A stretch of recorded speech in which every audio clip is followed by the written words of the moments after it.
స్తోత్రం. దేవుడు మిమ్మల్ని అందరూ దీవించుగాక. దేవుని వాక్యంలోనికి మనం వెళ్తున్నారండి. పోయిన రోజు దేవుని వాక్యం మనం మొబైల్ తిప్పండి మొబైల్.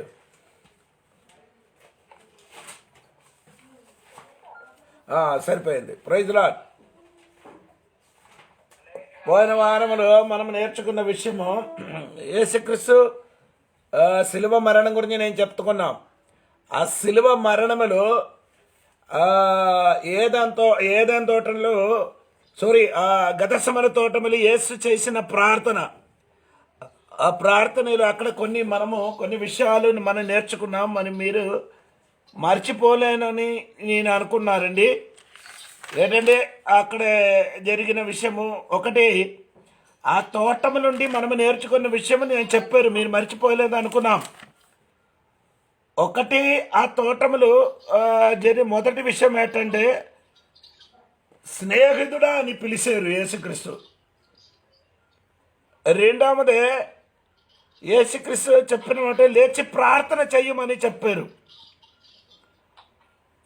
మూడవది వ్యక్తిపరంగా మాట్లాడుతున్నాం. 4, యేసుక్రీస్తు ధైర్యపరిచినట్టుగా మాట్లాడింది.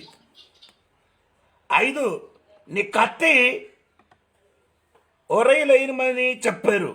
6, దేవుని చిత్తం నెరవేర్చినగాక. 7వదే యేసుక్రీస్తు ముట్టి స్వస్థపరిచినట్టుగా దేవుడి వాక్యమును మనం వింటున్నాం. స్తోత్రం. అది చెప్పుకొని నేను ముగించారు. ఈ రాత్రి మళ్ళీ ఆయన ఇంకొక మాట కూడా ఎక్కడ ఉందండి. తోటలు గురించి మనం నేర్చుకున్నప్పుడు ఒక విషయం కూడా ఉంది. మార్కు సువార్త 14వ అధ్యాయంకి రండి. 14వ అధ్యాయము 51, 52 వాక్యం. మార్కు సువార్త 14వ అధ్యాయము 51, 52. తన దిగంబర శరీరము మీద నరవెట్ట వేసుకొని ఉన్న ఒక పడుచువాడు ఆయన వెంట వెళ్ళిచుండగా వారదన్ని పట్టుకొనిది. అతడు నరవట్ట విడిచి దిగంబరుడై పారిపోయాను. ఇక్కడ చూడండి, మార్కు సువార్తలు చెప్తున్నారంటే ఏదైనా తోటములు ప్రార్థన చేసడానికి వచ్చినప్పుడు ఒక్కడికి స్వస్థత కలుగుతున్నారు, ఇంకొకరికి ఏమవుతున్నారంటే ఆయన కుర్రడు ఎటువంటి వాడండి. మీరు 51లో ఒకసారి కూడా చూసుకుంటా మీకు అర్థమవుతుంది. తన దిగంబర శరీరం మీద నరబట్టలు వేసుకొని ఒక పడచువాడు అండి, ఒక యవ్వనిస్తారు. ఆయన వెంట వెళ్ళిచుండగా వారు అతని పట్టుకొనిది. అతనే నరబట్ట విడిచి దిగంబరుడుగా పారిపోయారట. ఇది ఏదైనా తోటలో జరిగిన సంగతి. ఏదైనా తోటలో జరిగిన సంగతి మీరు కరెక్ట్గా వినండి. అప్పుడు స్వస్థత ఆ తోటంలో ఉంది, ప్రార్థన జరుగుతున్నారండి, ధైర్యపరుచున్నారు. ఇదన్నీ జరిగినప్పుడు కూడా అక్కడ ఒక కుర్రడు ఏమైందండి, దిగంబరిగా తన బట్టలు పిడిచి పట్టి వెళ్ళిపోయారు. అంటే తెలుగులో అది ఎలాగ రాయబడింది ఒకసారి కూడా చూడండి. 51లో నరబట్టలు విడిచి దిగంబరుడై పారిపోయాను. నరబట్టలు విడిచి దిగంబరుగా పారిపోయారండి. అంటే నరబట్టలు అంటే అనుకున్నా అంటే దుప్పట్టి అండి. ఈ దుప్పట్టి ఏం చేశారు, విడిచిపెట్టి దిగంబరుడుగా పారిపోయానని దేవుడు వాక్యము సెలవిచ్చున్నాం. అప్పుడు మీరు అర్థమాకుండా ఉంటే ప్రార్థన చేయడానికి వచ్చిన ఒక కుర్రోడు యేసుక్రీస్తుకు పట్టుకోవడానికి సైన్యములు వచ్చిన వెంటనే ఆ కుర్రడు ఏమైంది? తన మీద కప్పుకున్న వస్త్రములు విడిచిపట్టి పారిపోయినట్టుగా దేవుడు వాక్యములు రాయబడి ఉంది. అందుకని నేను చెప్పిన మాట ఇక్కడ చూడండి, యేసయ్య తోడుగా నడిచిన వాడే. సమయం వచ్చినప్పుడు యేసయ్య కూడా విడిచిపెట్టి ఆయన ఎక్కడికి వెళ్ళిపోయారు, పారిపోయినట్టుగా దేవుడు వాక్యములు మనం చూడగలుగుతున్నాం. స్తోత్రం. ఈ పారిపోయిన కుర్రాడు ఎవడంటే మార్కోస్ అండి. ఎవరండి పారిపోయింది? మార్కోస్ గారు. అతనే ఇలాగా జరిగిందండి. మార్కోస్ గారు ఇప్పుడు ఏమైందంటే యేసయ్యకు పట్టుకున్నానని అనుకొని ఆయన ఏం చేశారు? గదసమల తోటం నుండి ఏమైందండి? బట్టలు విడిచిపెట్టి పారిపోయినట్టుగా మనము వినబడుతున్నారండి.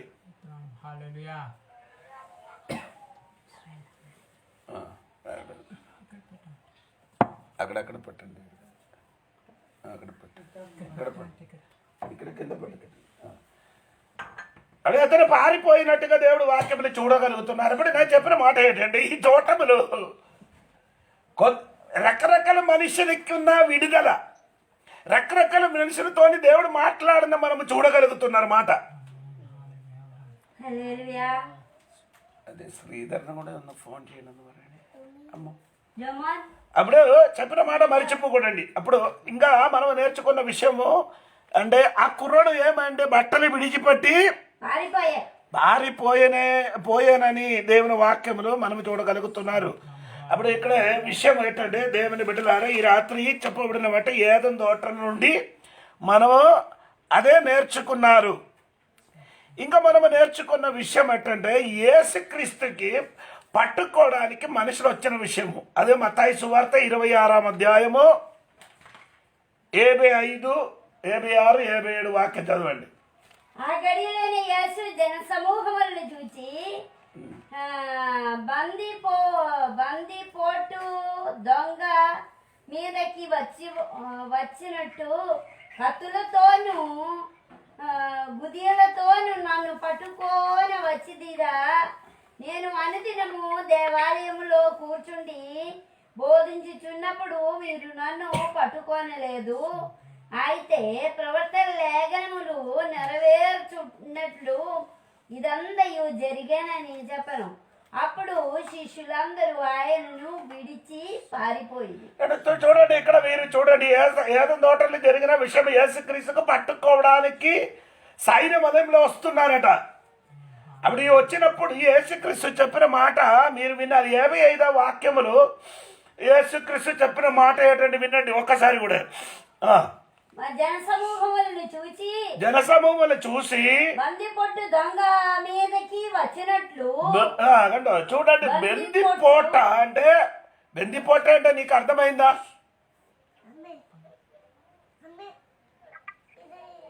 ఒక దొంగలకి పట్టుకోవడానికి వచ్చినట్టుగా నీతివంతుడైన యేసుక్రీస్తుకు పట్టుకోవడానికి అయినా వారందరూ ఏం తీసుకొని వచ్చారు? యేసయ్యను పట్టుకోవడానికి కత్తితోను గుదియలతోను పట్టుకొని వచ్చిదిరా అని యేసుక్రీస్తు అడిగారండి. వారిని జనసమూహమునకు అడిగారు. ఆ వచ్చిన సైన్యములకు అడిగారు. అప్పుడు యేసుక్రీస్తు చెప్పిన మాట ఏంటంటే 56వ వాక్యములు అలా 55 ఉంది. అయితే ప్రవర్తన లేఖనములు నెరవేరునట్లు ఇదంతా జరిగేనని చెప్పను.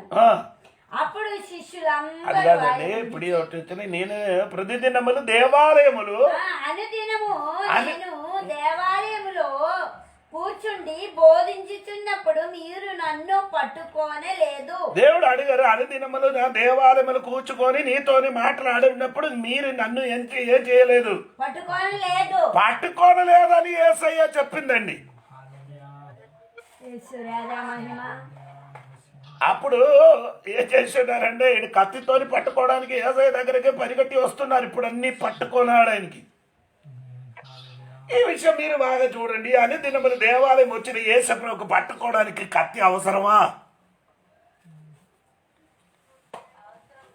అవసరం లేదు. కానీ ఆడే ఇక్కడ రాయబడింది అంటే ఒక దొంగలకు పట్టుకోవడానికి వచ్చినట్టుగా,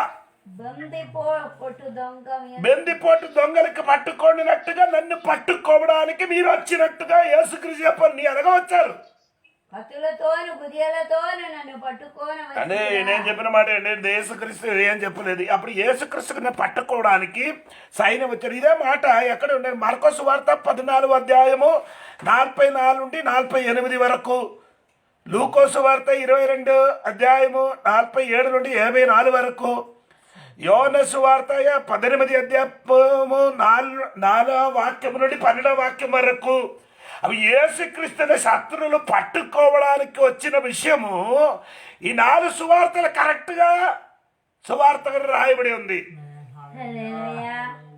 మీరు చూడండి, యేసుక్రీస్తు పట్టుకోవడానికి వచ్చిన వాడు ఎలాగ వచ్చిందంటే మీరు అర్థం తెలుసుకోవండి. దేవునికి స్తోత్రం కలిగినగాక.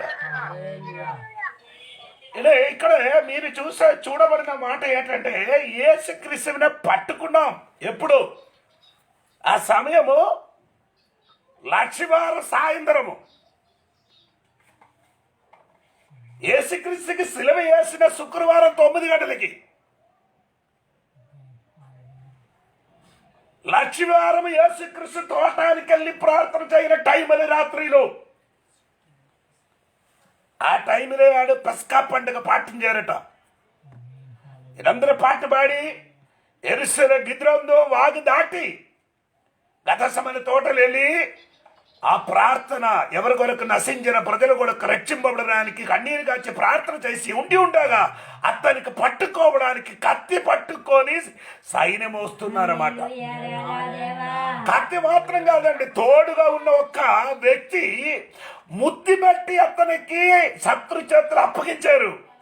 డబ్బుల ఆశపడి ఈ కాలంలో కోర్టులు కానీ పోలీసులు కానీ ఎక్కడే డబ్బులు ఉందే ఆడికే సహాయం చేసిన వాడు ఉన్నారు. నీది ధర్మము ఇప్పుడు లేదు, అది మనిషి నుండి తొలగిపోయింది.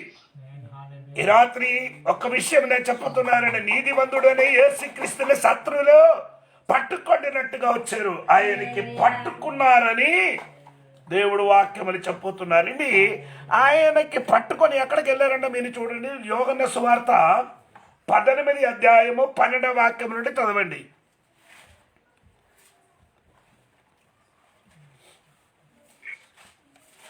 యోహాను సువార్త 18 అధ్యాయము 12 నుండి.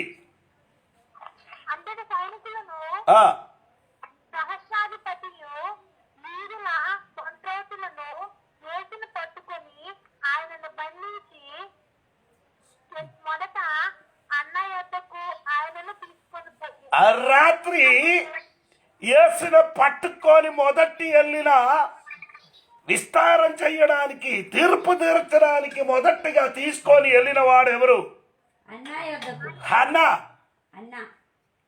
అన్నాయని చెప్పిన యాజకుడి దగ్గరికి తీసుకొని వెళ్ళారు. ఎంతమంది వచ్చండి? ఎవరెవరకండి? ఆ 12వ వాక్యములు చూడండి, ఎవరెవరు వచ్చారో చూడండి. సైనికులు, సహస్రాధిపతులు, యోధులు, వండ్రోత్తులు. ఇదే 3 గుంపులు: సైన్యములు, సహస్రాధిపతులు, యూదులు, వండ్రోత్తులు. వీడందరూ కలిసి యేసయ్యకి బంధించి మొదట అన్న యొద్దకు ఆయన్ని తీసుకొని పోయింది. అంటే మొదట అన్న దగ్గరికి తీసుకొని వెళ్ళిపోయారు అన్నమాట.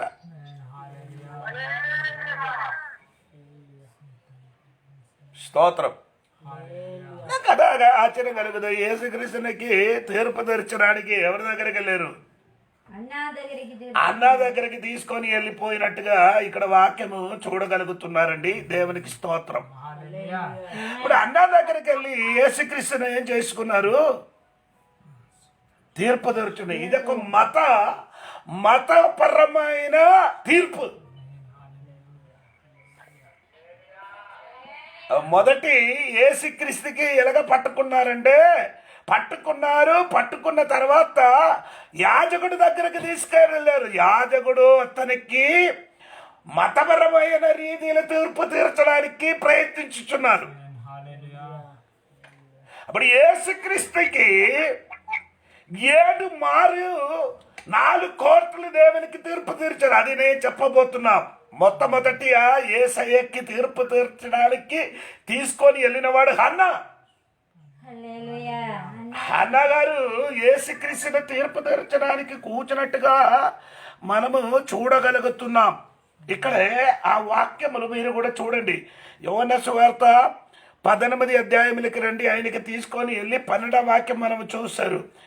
దాని 19 వాక్యం చూడండి. 19 వాక్యం 19. ప్రధాని యాజకుడు ఆయన శిష్యులను గూర్చియు ఆయన బోధను గూర్చి యేసును అడగగా, యేసు అంటే యాజకుడు ఇంకా శిష్యుల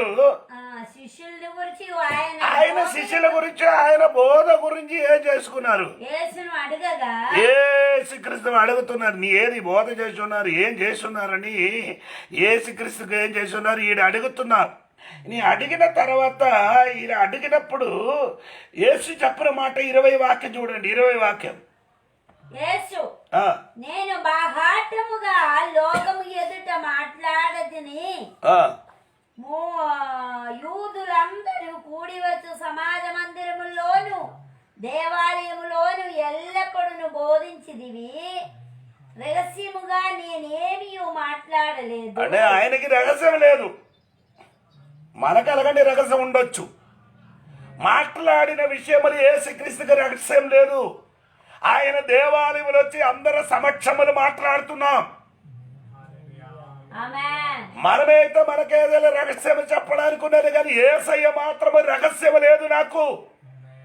ఆ తీర్పు తీర్చడానికి కూర్చున్న మహాయాజకుడు చెప్పిన, అయ్యా నీ చెప్పినట్టు కాదు, నాకు రహస్యం లేదు, నేను దేవాలయములు అందరి సమక్షములు నేను నేర్పిస్తున్నారని ఆయనకి చెప్పారు. 21 వాక్యం. నీవు నన్ను అడుగనేలా నేను వారికేమి బోధించినని విన్నవారిని అడుగుము అన్నారు. నేనేం బోధించాని అని విన్నవారికి అడగండి. విన్నవారికి నీ అడగండి ఒకసారి. నేను ఏదో చెప్పిందా నిజం చెప్పారా, నీ మహారాజుకుడు విరోధంగా నేను చెప్పారా, లేదా రహస్యంగా నేను ఈ సమాజం విరోధంగా ఏదైనా రహస్యంగా చెప్పిందా అంటే ఆడికి పిన్నవాడికి పిలిచి అడగదు. అలాగే చెప్పడం వలన ఏం జరిగిందంటే 22వ వాక్యం చూడండి. అలాగే చెప్పడం వల్ల ఏం జరిగింది? ఆయన ఈ మాటలు చెప్పినప్పుడు దగ్గర నిలిచి ఉన్న బండ్రతుల్లో ఒక్కడు ప్రధాన యాజకునికి ఇలాగ ఉత్తరమిచ్చుతున్నానా అని చెప్పి యేసును అరచేతులలో కొట్టాను. యేసునికి అరచేతులతో కొట్టారు. ఎక్కడ? చంపమి. ఎక్కడ కొట్టారు? యేసును అరచేతులలో కొట్టాను. ఎక్కడ కొట్టారు? అరచేతులో. చంప మీద కొట్టారు. ఎక్కడ కొట్టారండి? చంప మీద ఏం చేశారు? యేసయ్యకు కొట్టారు. కానీ రాత్రి నేను ఒక విషయం అడుగుతున్నారు, ఎందుకు కొట్టారు? ఆయన చెప్పిన మాటకి ఆయన జవాబు అడిగారు, అయ్యా ఏంటి నేనేదో చెప్పిందా అని నేను చెప్పిన మారికి అడుగుమని చెప్పారు. అది తప్ప?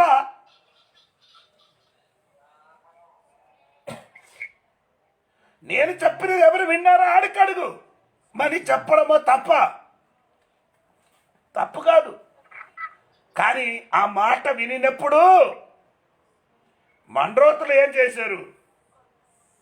యేసయ్యకి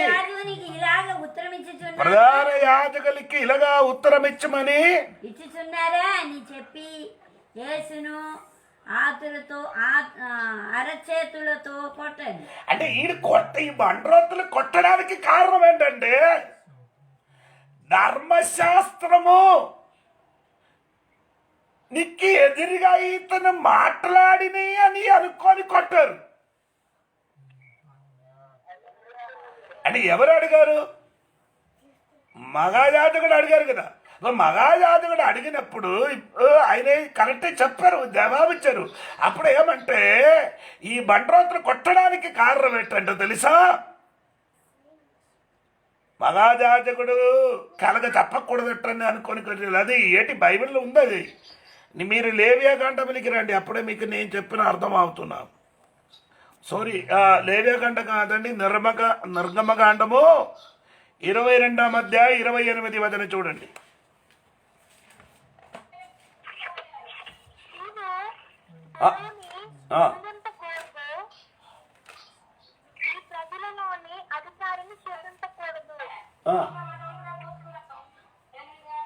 నీవు దేవుని నిందింపవాడదు. నువ్వు దేవుని ఏం చెయ్యకూడదు, నిందకూడదు.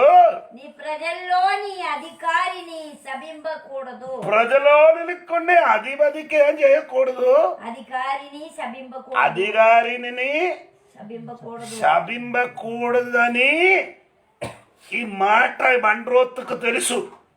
దేవుని న్యాయాధిపతిని అని మూల భాషలో ఉంది. దేవుడి న్యాయాధిపతి అయిన యాజకుడు, అది అర్థం. అది ఆయన కింద మూల భాషలు రాయబడింది తెలుగులో. నీవు దేవుని న్యాయాధిపతిని నిందింపకూడదు. అంటే దేవుని న్యాయాధిపతిని నిందించకూడదమని అంటే బైబిల్ రాయబడి ఉంది. అది బండ్రోత్తులకు తెలుసు. కానీ మగాయాజకుడు అయిన హన్న దగ్గరే మాట్లాడినప్పుడు అన్నాకు నిందించినట్టుగా యేసుక్రీస్తు చెప్పలే. యేసుక్రీస్తు చెప్పిన ఏమండి న్యాయం చెప్పారు. ఏడి న్యాయం? నేను ఏదో చెప్పింది కదా, నీ చెప్పుతున్నారు కదా, ఆ విషయం నీ ఎవరికి అడగాలి? నా చెప్పిన మాట వినిన వాడికి అడుగుమని చెప్పినప్పుడు బండ్రోతులు వచ్చి ఆయనకి కొట్టారు. ఎందుకు కొట్టారంటే నిర్గమకాండము 22వ అధ్యాయము 28 వాక్యానుసారంగా కొట్టారు. అది సరి అయిన రీతిగా కాదు. దేవుని న్యాయాధిపతులకి నిందించకూడదని, దేవుని న్యాయాధిపతి అయ్యి యాజకుడికి ఒక్క మాట కూడా అధికారికి శపింపకూడదు, నిందింపకూడదు. అలాగా ఎప్పుడు కూడా ఏం చేయలేదు. యేసుక్రీస్తు చెయ్యలేదండి. అప్పుడు యేసుక్రీస్తునికి ఏమవుతున్నారండి అంటే ఇదే విషయం వేరొక దినములు జరిగిన అపోస్తల కార్యములు చూడండి. అప్పుడు మీకు కొంచెం కూడా అర్థం అవ్వదు. అపోస్తల కార్యము 23వ అధ్యాయం 3వ వాక్యం చూడండి.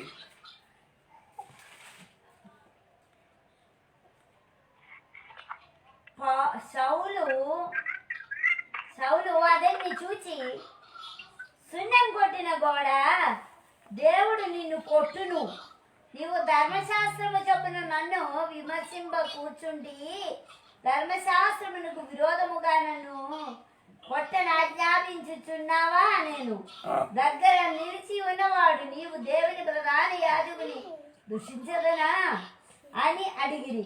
అన్నా ఇక్కడ పౌలు గారు చెప్పిన మాట ఏంటంటే, పౌలు గారు యాజకుడికి చెప్పారు, ఆడికి చూసి ఏం చెప్పారు? నన్ను వెళ్ళం సున్నం కొట్టిన గోడ అని మగాజాతకుడు పిలిచినప్పుడు దగ్గర నిలబడిన వాడు అడిగింది ఏంటి? తర్వాత ఏంటి అడిగింది? దేవుడు నిన్ను కొట్టును. న్యాయం ఏంటంటే ధర్మశాస్త్రములకి విరోధంగా నీవు ధర్మశాస్త్రము చొప్పున నన్ను విమర్శింప కూర్చుండి, అంటే ధర్మశాస్త్రం చెప్పిన నన్ను నీ ఎవరు విమర్శించడానికి అని ఒకడు అడిగారు. అప్పుడు నేను చెప్పమాట ఏంటంటే, యేసుక్రీస్తుకి బండ్రోతులు కొట్టినప్పుడు ఆయన అర్థం ఇదే ఏంటి? దాని ప్రకారంగా కొట్టారు. ఇది కొట్టడానికి కూడా ఆనాడు ధర్మశాస్త్రం చెప్పినట్టుగా చెయ్యాలి. ఈనాడు కాదు, మనకు నచ్చినట్టుగా మనం చెప్తున్నారు. అది కాదండి, అలాగే చెయ్యకూడదు, వీలు లేదు. దేవుని వాక్య విరోధంగా ఏదైనా చెప్పిన అనుకో, అది మనకి ఆ చెయ్యిన కొట్టిన వ్యక్తికి చివరికి దొరికిన శిక్ష మనము చూడగలుగుతాం అన్నమాట. ఇప్పుడు మనం ఏం చేయనప్పుడు దేవుని వాక్యములకి ఏదైనా ఆధారం ఉందా అని చూసుకొని చేయాలి. కానీ దేవునికి ఇలాగ కొట్టడానికి ఉన్న ఇలాగ కొట్టుతానని దేవుడు వాక్యములు ముందుకే సెలవిస్తారు. యెషయా గ్రంథము 50 అధ్యాయం 6వ వాక్యం చూడండి.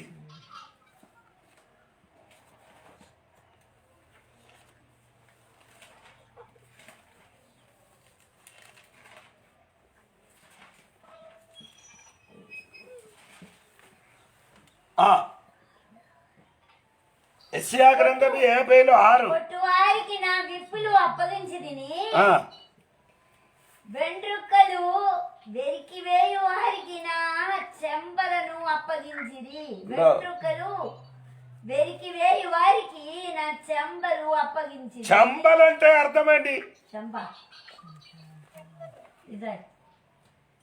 ఇది నీకే ఏది చెంప. అప్పుడు కొట్టువారికి నా చంప చూపిస్తానని యేసయ్య చెప్పింది. కొట్టువారికి 2 కార్యం జరుగుతుంది, విప్పు మాత్రం కానీ చంప కూడా చూపిస్తారట. ఇది ధర్మశాస్త్రములు మునివే రాయబడి ఉంది. యేసుక్రీస్తుకి చంపలు కొట్టతానని దేవుడు వాక్యములు పూర్వంగా నిరూపించారు, నిర్ణయించున్నారు. ఆ నిర్ణయ ప్రకారం ఇప్పుడు ఆయనకి కొట్టింది. ఇది మలాకి గ్రంథం, మీకా గ్రంథం రండి. మీకా పుస్తకము 5వ అధ్యాయము 1వ వచనం. అయితే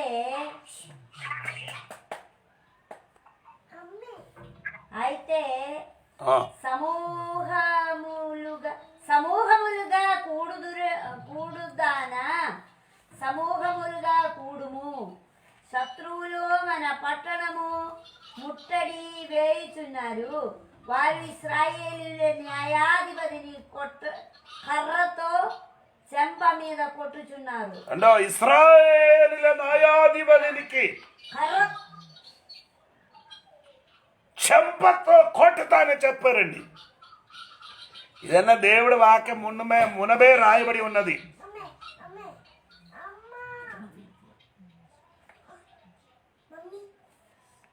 ఎంతమందికి దేవుడి బిడ్డలకి తెలుసా అని తెలియదు. అప్పుడు దేవుడు వాక్యములు మునుబే రాయబడి ఉంది, ఇలాగ కొట్టుతానండి. ఇంకా మనము ఆ చదివిన వాక్యములకి మత్తయి సువార్త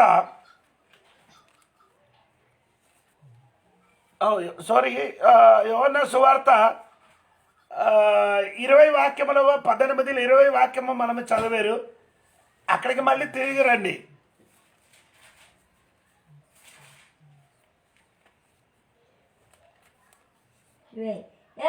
నేను బాహాటముగా లోకము ఎదుట మాట్లాడినది, యూదులందరూ కూడివతూ సమాజ మందిరముల్లోను దేవాలయముల్లోను ఎల్లప్పుడూ బోధించిదిని. రహస్యముగా నేనేమి మాట్లాడలేదు. నీవు నన్ను అడగనేలా, నేను వారికేమి బోధించదునని విన్నవారిని అడుగుము. ఇదిగో నేను చెప్పినది మీరు ఎరుగుదురని అతనితో అన్నాను. ఆయన ఈ మాటలు చెప్పినప్పుడు దగ్గర నిలిచి ఉన్న బండ్రోతులలో ఒకడు ప్రధాన యాజకునికి ఇలాగ ఉత్తరం ఇచ్చుచున్నానా అని చెప్పి యేసును అరచేతులతో కొట్టాను. 23వ వాక్యం. అందుకు యేసు, నేను కానీ మాట ఆడిన ఎడల కాని మాట ఏదో చెప్పుము.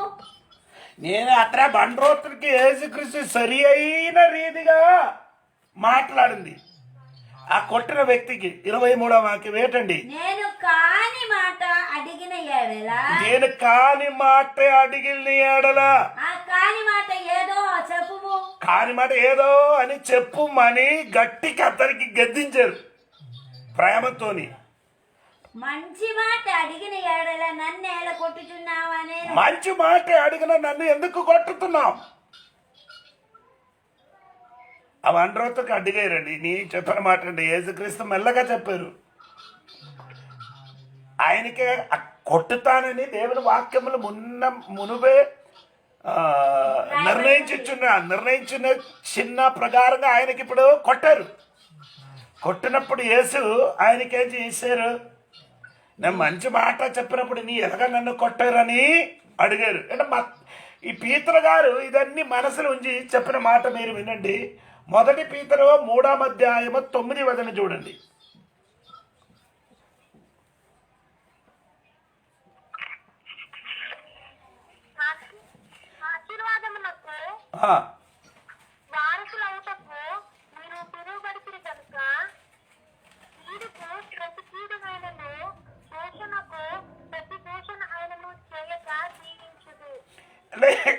కీడుకి ప్రతి కీడు, దూషణకి ప్రతి, అదే మనసు ఇష్టం.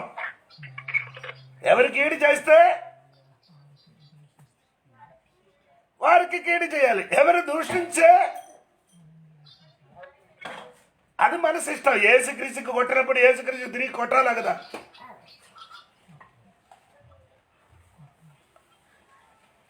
అంటే ఆనాడు ఉన్న సమయమే ఎప్పుడంటే మీకు తెలుసా? యేసయ్య ఉన్న సమయము ధర్మశాస్త్రము ఉండినప్పుడే యేసుక్రీస్తు అక్కడ ఉండిది. ధర్మశాస్త్రం అనుసారంగా ఏం చెప్తున్నారు? మత్తయి సువార్త 5వ అధ్యాయం 38 వాక్యం చూడండి.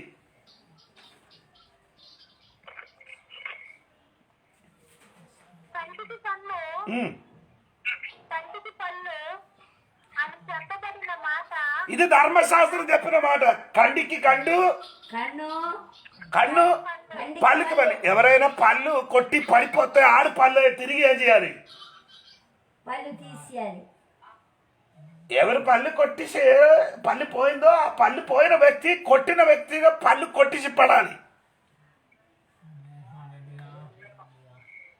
కన్నుని కొట్టితే కన్ను పాడైపోయిన తిరిగి కన్ను ఆ కొట్టిన వ్యక్తిని కన్ను ఏం చేయాలి? అదే ధర్మశాస్త్రం. ఆ ధర్మశాస్త్రమును నిలబడిన యేసు తనకి కొట్టిన వ్యక్తికి తిరిగి ఏం చేయొచ్చు? కొట్టాలి. అప్పుడు యేసు ఏం చెప్పారంటే కీడికి బదులుగా కీడి చెయ్యకుండా, దూషణకు చెయ్యకుండా, దూషణ చెయ్యకుండా ఆశీర్వదించండి అనగా మాట్లాడింది నా యేసయ్య. మనసిష్టం అంటే కీడు చేయని వాడికి కీడు చేయాలి, దూషించిన వాడికి అంటే ఆడికి మనకండి ఏంటి తేడా? అందుకే యేసుక్రీస్తు చెప్పిన మాట మత్తయి సువార్త 5వ అధ్యాయం 39 వచనములో రాయబడి ఏంటంటే, కంటికి కన్ను, నేను మీకు చెప్పిన ఏమనగా దుష్టిని ఎదిరింపగా 39 అది కాదు, నిన్ను కుడి చెంబ మీద కొట్టిన వాడికి ఎడ చెంబ కూడా చూపించుమని యేసు చెప్పారు. ఇదే క్రీస్తు మార్గం, ఇది క్రీస్తు బోధ. నీ కీడి చేయని వాడికి కీడి చేసేటి ప్రయోజనం? యేసయ్య చెప్పింది నిన్ను ఒక్కడు ఎక్కడ కొట్టింది? చంబ మీద కుడి చంబ మీద కొట్టుతుంది, ఎడ చంబ కూడా చూపింది ఇక్కడ కూడా కొట్టమని. అదే కీడికి బదులుగా కీడి చేయకుండా, దూషణకు బదులుగా దూషణం చేయకుండా ఆశీర్వదించండి. కొట్టిన వాడి గురించి స్తోత్రం. హల్లెలూయా, ఆమేన్. దేవా నన్ను దేవునికి కూడా సిలువ చేసినప్పుడు యేసుక్రీస్తు ఇలాగ ప్రార్థన, దేవా ఇది ఎరగలేదు కాబట్టి ఇలాగ చేస్తున్నానని ఆ కీడు అయిన వ్యక్తి గురించి యేసయ్య ప్రార్థన చేసిన మనం కూడా అలాగ చెయ్యండి. హల్లెలూయా, ఆడి నశించిపోవడానికి కాదు, నాశనం ఆగకుండా ఆ వ్యక్తికి యేసు నామములు ఆశీర్వదించండి. హల్లెలూయా, హల్లెలూయా, హల్లెలూయా. అదే యేసుక్రీస్తు మనకి ఇక్కడ నేర్పించిన విషయం అదే. బండోతును కొట్టినప్పుడు తిరిగి కొట్టడానికి హక్కున్న యేసయ్య తిరిగి కొట్టలే. హల్లెలూయా, హల్లెలూయా. ఆయనకు ఒక ప్రశ్న అడిగింది, నేనేదైనా కీడి చెప్పిందా అని ప్రశ్న అడిగినప్పుడు ఆ మాట వినినప్పుడు ఏమైందండి, హన్నకి విషయం తెలిసిపోయింది. స్తోత్రం కలిగిన గాక. అందుకే దేవుడు వాక్యములు రాయబడి మత్తాయి సువార్తలకి రండి. మత్తాయి సువార్త 27:18 వాక్యం చూడండి. 27:18 వాక్యం. పిలాతు నేనేమని విడుదల చెయ్యవలేనని మీరు కోరుచున్నారు?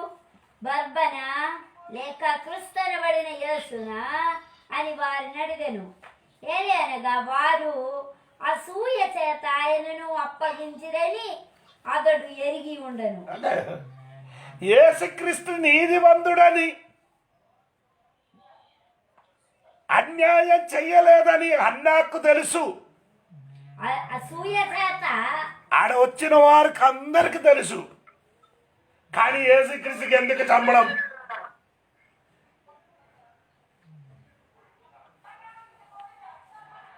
యేసుక్రీస్తుకి చంపడానికి ఉన్న కారణం ఏంటి? యేసయ్యకి చంపడానికి ఉన్న కారణం అసూయ. ఏంటండి అసూయ చేత అదేంటి అసూయ? నాకు తెలియదు. ఈ అసూయ ఏంటంటే నాకు చెప్పచ్చా మీరు? అదేంటి అసూయ?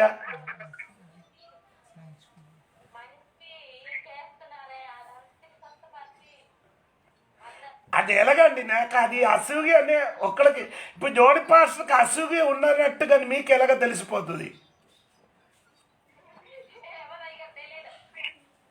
తెలియదట. ఇప్పుడు జోడి పాస్టర్కి అసూయ ఉండినట్టుగా మీకు ఎలాగ తెలుసు? మీకు అసూయ ఉండినట్టుగా నాకు ఎలాగ తెలుసు? ఏదో ఒక విషయం వచ్చినప్పుడు అర్థమైపోతుంది. మాట కాదండి, మాట ఒక అసూయ నేను చెప్పడం కాదండి. నాకు ఒక విషయం తెలుసు, కష్టంటి కింద ఇక్కడ గుర్తు లేకపోతే పట్ట. అంటే ఒక విషయం నాకు తెలుసండి, అసూయకి పట్టకి మంది లేదు.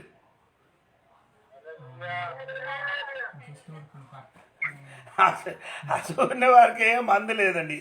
ఏదయ్యా చంపడానికి ఆడు ఏం చేశారు? ఇది ఒక్క వాక్యం కాదండి, మీరు ఒక్క వాక్యం కూడా చదవండి. దానికి తోడుగా మీరు మార్కో సువార్త 5:9 కూడా చదవండి.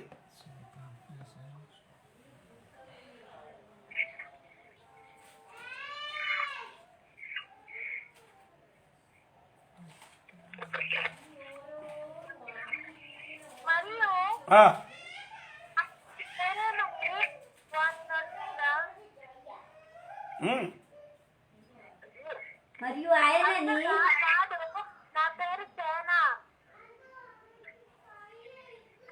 15:9 5 మార్కో సువార్త 15:9. ప్రధాన యాజకులు అసూయ చేత యేసును అప్పగించదని పీలాతు తెలుసుకొని అన్నదే చూడండి, పీలాతుకు తెలుసు ఆ రోగం. అసూయ చేత యేసును అప్పగించారని. అది ఏంటని నేను ఈ దినములు అది కూడా ఏ రోజు నీ మాట చెప్పినప్పుడు నాకు అది ఈ అసూయ ఏంటంటే కొన్ని వెతకాలి అని, దానికి బైబిల్ సంబంధించిన ఏదైనా పుస్తకాలు విషయం ఉందో అని నేను చూస్తానండి. తర్వాత ఎప్పుడైనా చెప్తాను. అసూయ అంటే మాకు లేనిది ఇంకొకరికి ఉంటే అది అసూయ అయిపోతాయి. అది కుళ్ళు కదా. ఆ కుళ్ళుతో పాటు అసూయ కూడా అలాగే వచ్చింది. అవునా అని అన్ని చెప్తున్నారు. నాకు లేని వేరొక మనుషులకు ఉంటే అదే అసూయట. నాకు లేదు వాళ్ళకు దొరికింది, అప్పుడు అప్పుడు ఆటోమేటిక్ గా అసూయ వస్తుంది. ఓ అది వెంటనే తెలిసిన ఆడవాళ్ళకి మనకు అది తెలియదు. ఇది అసూయ ఉన్నా లేదా వెంటనే తెలిసిన ఆడవాళ్ళకి అంట. ఆంటీ ఎలాగ చెబుతున్నారు ఏంటంటే, నాకు లేనిది వేరొకడికి ఉంటే అది చూసినప్పుడు వచ్చినదే అసూయట. అంటే అందుకే ఆంటీ చెప్పినప్పుడు ఈ ఆడవాళ్ళకి వెంటనే తెలుసండి, మగవాళ్ళకంత వెంటనే తెలియదు. లేదంటే మన ముందుగా ఇంకొకరు ఒక వస్తువు ఇస్తే అది కూడా అసూయ అయిపోతుంది. అప్పుడు ఇలా చెప్పిన మాట ఏంటంటే, యేసుక్రీస్తు నీతివంతుడు అయిన హన్నాకు తెలిసిపోయింది ఆయన మాట. నెమ్మదిగా మాట్లాడిన వినినప్పుడు, కొట్టినప్పుడు కూడా నెమ్మదిగా మాట్లాడు. మనము కొట్టినప్పుడు ఎవరైనా మమ్మల్ని కొట్టినానుకో నెమ్మది వస్తుందా? నేను కూడా చెప్పిన జోడి పాస్టర్ కూడా కలిసి చెప్తున్నారు. నేను కూడా అప్పుడే ఏమవుతుంది, కోపం వస్తుంది. ఓరే నీ నన్ను కొట్టర్రా అని అడుగుతాను. ఇది అన్ని చెప్పినప్పుడు, ఈ వాక్యం చెప్పినప్పుడు నేను కూడా భయపడుతున్నా. ఎందుకంటే యేసయ్యను కొట్టినప్పుడు నెమ్మదిగా మాట్లాడిన అదే స్వభావం నాలోనికి రాని మయ్యా అని నేను కూడా మనసు ప్రార్థన చేసి ఈ వాక్యం చెప్తున్నా. మీరు అనుకున్నారంటే జోడిపాషకి చెప్పినప్పుడు జోడిపాషకి ఏ కోపం లేదు, ఏటి లేదు. జోడిపాష మంచి అది కాదండి, మీకంటే ఎక్కువ కోపం నాకుంది. ఆంటీ చెప్తున్నారు ఇప్పుడు అంతా లేదట. ఆంటీ సాక్ష్యం కరెక్ట్ కాదు. ఎందుకంటే ఈ 35 సంవత్సరం నాతోడు తిరిగిందిలే కాబట్టి, 36 సంవత్సరము మాతోడు ఉండ కాబట్టి ఆడికి తెలిసి నా స్వభావం ఏంటంటే పోనండి. స్తోత్రం. దేవుడు బిడ్డలారా, నేను ఈ రాత్రి చెప్పబడిన మాట ఏంటంటే, యేసయ్య నీతివంతుడాన్ని తెలుసుకొని యేసయ్యకి శత్రు చేతులు అప్పగించడానికి ఉన్న మెయిన్ కారణం అంటే, ఈ మహాయాజకుడు చెయ్యలేని పని యేసయ్య చేసింది. మహాయాజకుడు దేవాలయమును కూర్చి బోధించడము. యేసు దేవాలయమును కూర్చి బోధించడం కాదు, బయటికి వచ్చి ప్రజలకు స్వస్థపరిచారు, విడుదలిచ్చారు, ఓదార్చారు, అంటే కనిగరం చూపించారు. అంటే సబత్తును విడుదల చేయడము, ప్రజలకి మేలు చేయడం చూసినప్పుడు లోపల ఉన్న వ్యక్తికి అసూగా పుట్టించేనట. కానీ యాజకుడు వలన అదలకు జరగదు. ఆడు ప్రార్థన అయితే ఏ స్వస్థత కలగదు.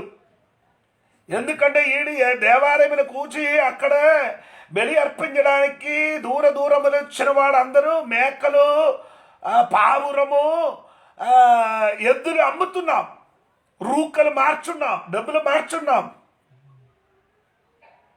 దానికి ఈడికేమో ఏం దొరుకుతుంది, ఎక్కువ డబ్బు దొరుకుతున్నారు. ఇలాగంటే సంపాదించిన కాబట్టి.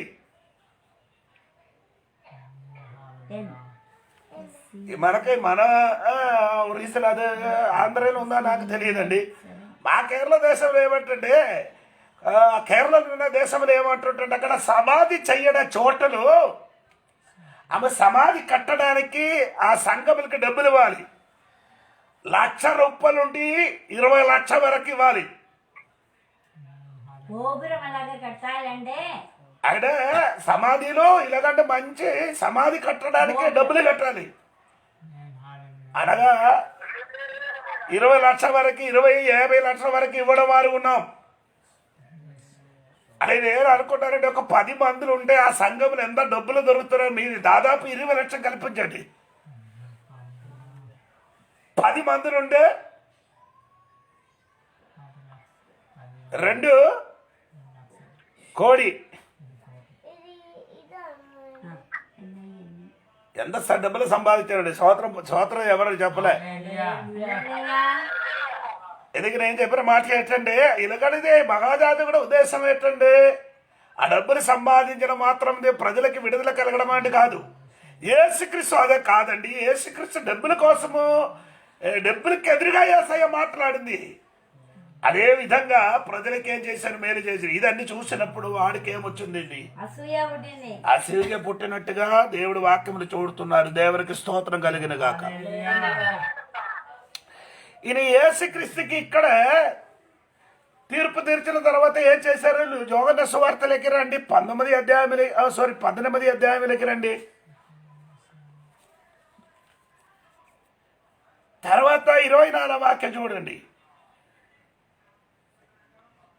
యేసును బంధింపబడి ఉన్న అన్నట్టుగానే ప్రధాన యాజకుడైన కయ్యపా యొద్దకి పంపారు. అంటే అప్పుడు ఆ దేశంలో 2 యాజకుడు ఉన్నాం. అన్న ఒకటి, కయ్యపా ఒకటి. రెండవది యేసయ్య తీర్పు తీర్చడానికి ఒక మహాయాజకుడి దగ్గరికి పంపించారు. ఆయన పేరు కయ్యప్ప.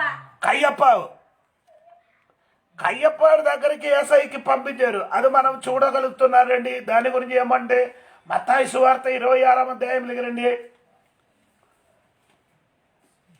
77వ వచనం చూడండి.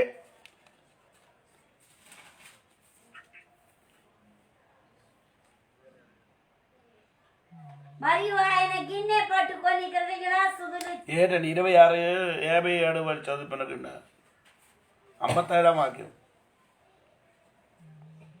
యేసును పట్టుకొని వాడు ప్రధాన యాజకుడైన కయ్యప వద్దకు ఆయన తీసుకొని పోగా అక్కడ అపోస్తలులను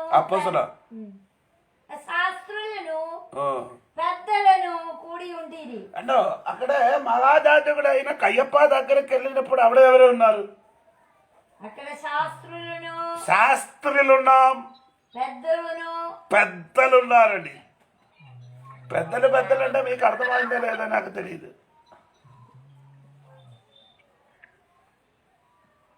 ఇశ్రాయేలుకి తీర్పు తీర్చడానికి 70 మంది పెద్దలకి మోసగారి ఏర్పరిచినట్టుగా బైబిల్ చూస్తున్నారు కదా.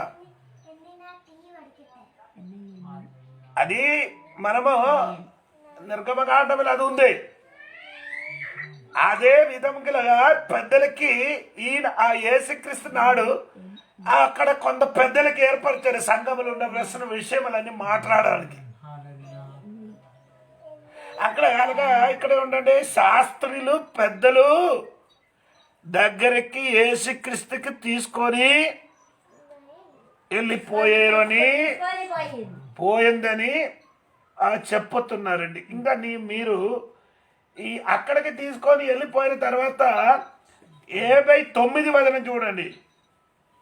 ప్రధాన యాజకులకును మహా సభ వారందరూ యేసును చంపవలేనని ఆయనకు విరోధముగా అబద్ధ సాక్ష్యము వెతకుచుంటిరి. ఈ మహాయాజకుడును ఇంకేమండి,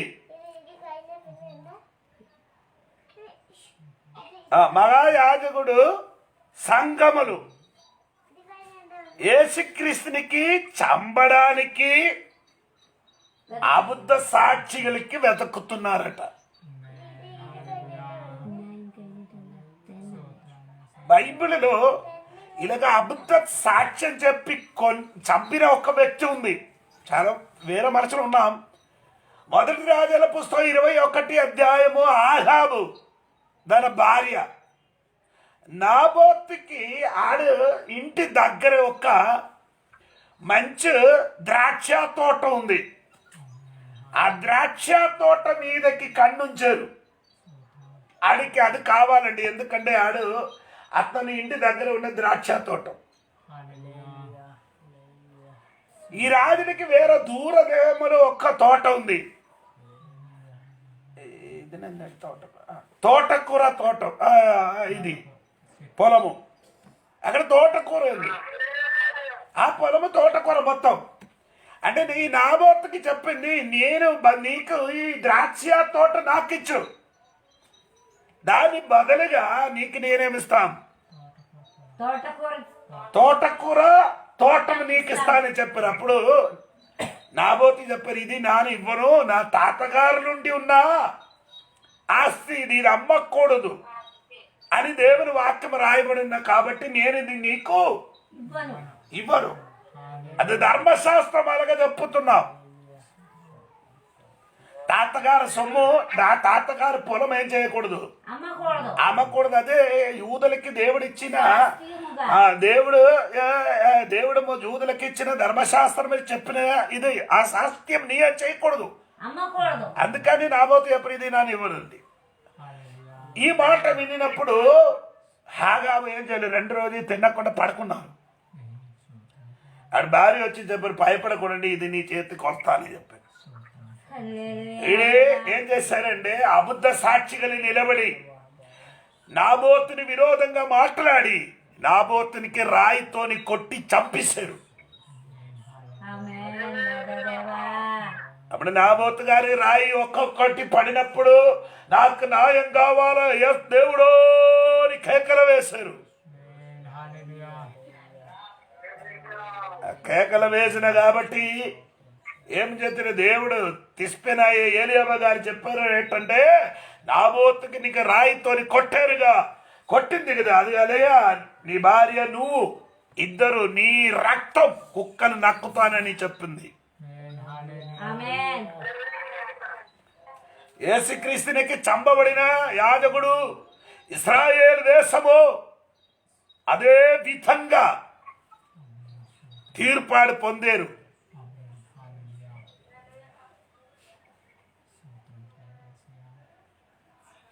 ఏంటంటే యెరూషలేములోకి సైన్యములు వచ్చి యెరూషలేముల చుట్టుపక్కల నిలబడి 2-3 నెలల వరకు చుట్టుపక్కల నిలబడి యెరూషలేములు లోపల నుండి ఎవరు కూడా బయటికి రాకుండా, తిండి లేకుండా తన పిల్లలకి ఆడికి చంపుకొని వంట చేసి తిన్నినట్టుగా దుర్యోపదేశకాండములు రాయబడి ఉంది.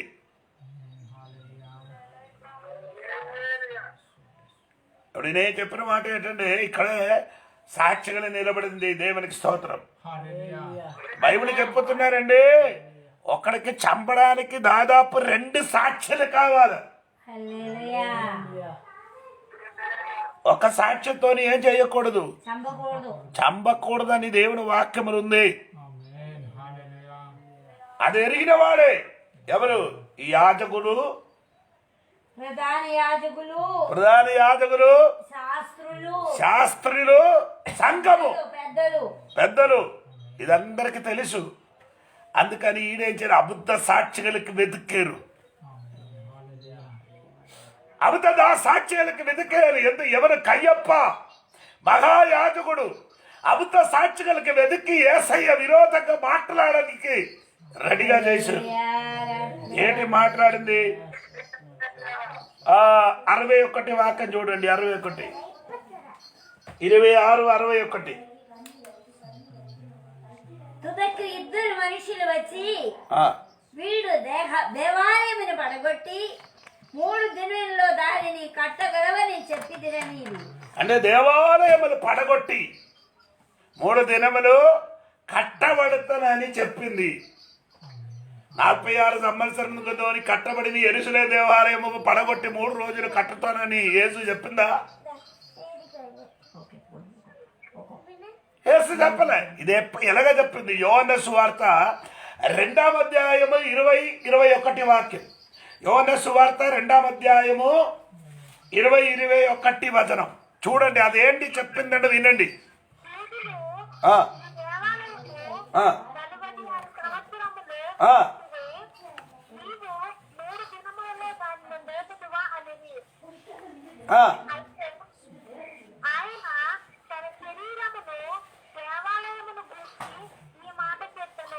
ఏది చెప్పారండి? యూదులు ఈ దేవాలయము 46 సంవత్సరములు కట్టేరే, నీవు 3 దినములలో దానిని లేపుదురా అనిది.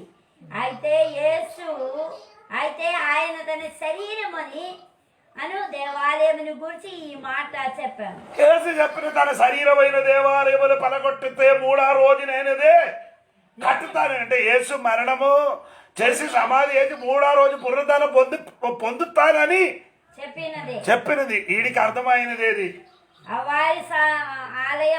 దేవాలయం అంటే అబద్ధం చెప్పుతున్నారు. వీడికి అర్థమైందండి, వీడికి అర్థమైంది. కానీ ఇప్పుడు ఏం చేయాలి? వీడికి అబద్ధ సాక్ష్యం చెప్పాలి కదా. దేవుని తీర్పు తీర్చాలి కదా. దేవుడు నిర్ణయం జరగాలి కదా. అందుకని అబద్ధ సాక్షులు చెప్పారు, ఈయన 46 సంవత్సరంతోని నిర్మించిన దేవాలయం పడదోయబడి 3వ రోజు ఇది కట్టుతని చెప్పారు. అది అబద్ధ సాక్ష్యం చెప్పారు. స్తోత్రం. ఈడ ఏం వినడానికి వచ్చిందో, ఏటి వినడానికి వచ్చిందో నాకు అర్థం అవ్వలేదు. దేవుడు ఎవడలారా, మన బాగా ఆలోచించండి. యేసుక్రీస్తుకు విరోధంగా అబద్ధ సాక్షులు వచ్చారు ఇద్దరు. ఈ రాత్రి నేను మాట ముగించిన. స్తోత్రం. యేసు చెప్పిన నా శరీరమైన దేవాలయము నేను పడగొస్తాం. ఇది మీరందరి శరీరములు ఏమవుతున్నాం, ఈ శరీరము పడదోయబడుతుంది. ఏ శరీరం? యూదులైన నువ్వు నా శరీరములు పడదోయబడుతున్నారు. శిలువ మరణం గురించి యేసయ్య చెప్పింది. ఈ శరీరం పడదోయబడుతున్న ఈ శరీరము ఇరిపిస్తుంది నువ్వు, కానీ నీ ఇరిపించిన కానీ 3వ రోజు దేవుడు నన్ను లేపస్తానని కూడి వచ్చిన వాడికి చెప్పింది. దేవునికి స్తోత్రం కలిగిన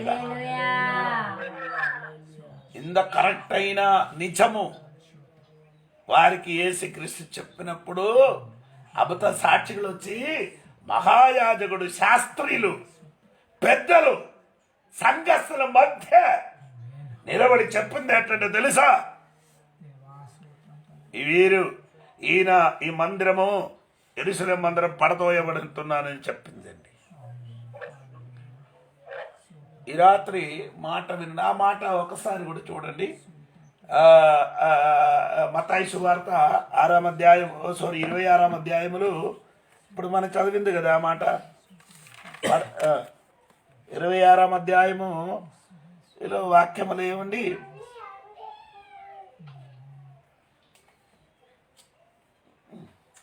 60వ వాక్యం.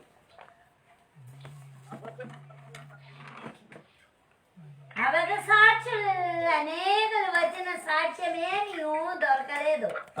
తుదకి 2 మనుషులు వచ్చి, అదే సాక్షులు వచ్చి చెప్పారు, ఏం దొరకలే.